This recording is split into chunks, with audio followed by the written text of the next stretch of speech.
যে তিনটি রোগ হলে মনে করবেন আপনি জান্নাতি। তিনটি রোগ যদি আপনার হয় তাহলে আপনি মনে করবেন যে আপনি জান্নাতি।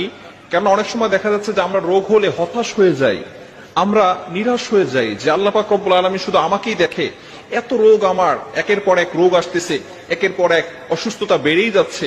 অনেক সময় দেখা যাচ্ছে যে আমরা আল্লাহ তাআলার উপর অভিযোগ করে বসি। খবরদার, এটা কখনো করা যাবে না। অসুস্থতা হচ্ছে আল্লাহ তাআলার সবচেয়ে বড় একটি নিয়ামত। অসুস্থতা মানে হচ্ছে যে পৃথিবীর ভিতরে কোটি কোটি মানুষ আছে, তারপরে আল্লাহ পাক রব্বুল আলামিন আপনাকে অসুস্থতা দিয়েছেন, মানে আপনার দিকে আল্লাহ তাআলা ফোকাস করেছেন। সুবহানাল্লাহ। অবশ্যই আপনাকে স্মরণ রাখতে হবে যে অসুস্থতা, বিপদ মানে হচ্ছে আল্লাহ পাক রব্বুল আলামিন আপনাকে খুশি হয়ে দিচ্ছেন। কিন্তু অনেক সময় বান্দা এটাকে খুশি মনে নেয় না, বান্দা আল্লাহর প্রতি নারাজ হয়ে যান, বান্দা আল্লাহর প্রতি অসন্তুষ্ট হয়ে যায়, অভিযোগ করতে থাকে।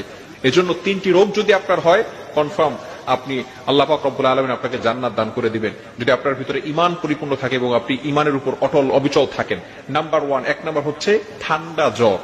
অনেক সময় আমাদের ঠান্ডা জ্বর হয় না? হ্যাঁ, ঠান্ডা জ্বর যদি হয় তাহলে মনে করবেন যে আল্লাহ পাক রব্বুল আলামিন আপনার জন্য জান্নাতের ব্যবস্থা করে দিয়েছেন। এই জ্বর হলে আল্লাহ পাক রব্বুল আলামিন মানুষের পিছনের যে গুনাহগুলো আছে সেই গুনাহগুলো মাফ করে দেয়, বলেন সুবহানাল্লাহ।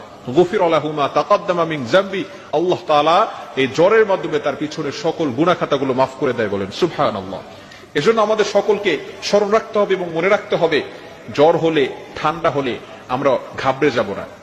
ঠান্ডা হবে, বেশি বেশি সর্দি হবে, সে কোনোদিন পাগল হবে না। সুবহানাল্লাহ। আল্লাহ পাক রব্বুল আলামিন কত বড় নিয়ামত এই অসুস্থতার ভিতরে দিয়েছেন। এজন্য এক নম্বরে যাদের ঠান্ডা জ্বর, সর্দি জ্বর যাদের হবে, আল্লাহ পাক রব্বুল আলামিন তাদের জন্য জান্নাতের ব্যবস্থা করে দিবেন, তাদের জন্য জান্নাতের পথ সহজ করে দিবেন। অর্থাৎ এই অসুস্থতার মাধ্যমে আল্লাহ তাআলা তার পিছনের গুনাহকে মাফ করিয়ে দিবেন। দ্বিতীয় নাম্বার যেটা, সেটা হচ্ছে চুলকানি বা অ্যালার্জি। আমাদের অনেকের চুলকানি আছে, অ্যালার্জি আছে। আমরা অসন্তুষ্ট হয়ে যাই যে আমার শরীরে কেন এত চুলকানি, আমার শরীরে কেন এত অ্যালার্জি। আমরা অনেক সময় এভাবে বলে থাকি, নো, এটা করা যাবে না। চুলকানি বা অ্যালার্জি হলে মনে করবেন যে আল্লাহ পাক রব্বুল আলামিন আপনাকে জান্নাতে যাওয়ার জন্য পথ সহজ করে দিচ্ছেন। অর্থাৎ আল্লাহ পাক রব্বুল আলামিন আপনাকে জান্নাতে দিবেন। যাদের চুলকানি বা অ্যালার্জি হয়, বর্তমান চিকিৎসা বিজ্ঞান বলছে যাদের অ্যালার্জি আছে অথবা চুলকানি আছে তাদের কখনো কুষ্ঠ রোগ হবে না। সুবহানাল্লাহ। শুধু তাই না, তাদের কখনো শ্বেত রোগও হবে না। সুবহানাল্লাহ। এজন্য চুলকানি, অ্যালার্জি যাদের থাকবে, আল্লাহ পাক রব্বুল আলামিন তাদের জন্য জান্নাতের ব্যবস্থা করে দিয়েছেন। তৃতীয় নাম্বার হচ্ছে অনেকের চোখ ওঠে। চোখ উঠলে মনে করবেন আপনি জান্নাতে। অনেক সময় দেখা যাচ্ছে যে আমাদের মাঝে মধ্যে চোখ উঠে যায়। চোখ উঠলে মনে রাখবেন, বর্তমান চিকিৎসা বিজ্ঞান বলছে যাদের চোখ উঠে তারা কখনো অন্ধ হয় না। আল্লাহ রাসূল সাল্লাল্লাহু আলাইহি সাল্লাম এই ব্যাপারে ঘোষণা দিয়েছেন যে চোখ উঠলে আল্লাহ পাক রব্বুল আলামিন তাদেরকে অন্ধ করেন না। এজন্য এই যে রোগগুলো, এই রোগগুলোর মাধ্যমে আল্লাহ পাক রব্বুল আলামিন মানুষকে সকল বিপদ আপদ থেকে, এবং দেখা যাচ্ছে যে পিছনের যে গুনাহগুলো করে, এই গুনাহগুলো আল্লাহ পাক রব্বুল আলামিন ঝরিয়ে দেন। এজন্য এই যে আমাদের অসুস্থতা হয়, এই অসুস্থতার জন্য আমরা ঘাবড়ে যাব না। মুমিন কখনো আশা হারায় না, মুমিন কখনো হতাশ হয় না, মুমিন কখনো নিরাশ হয়ে যায় না।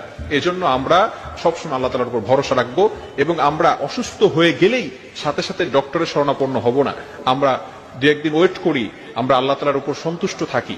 এরপরে আল্লাহ পাক রব্বুল আলামিনের যে ওসিলা দিয়েছেন যে হ্যাঁ ওষুধ খাওয়া যাবে, এটা খাওয়া সুন্নাহ, এরপরে আমরা ডক্টরের শরণাপন্ন হব। আল্লাহ তাআলা আমাদের সকলকে এগুলো বুঝে আমল করার তৌফিক দান করেন।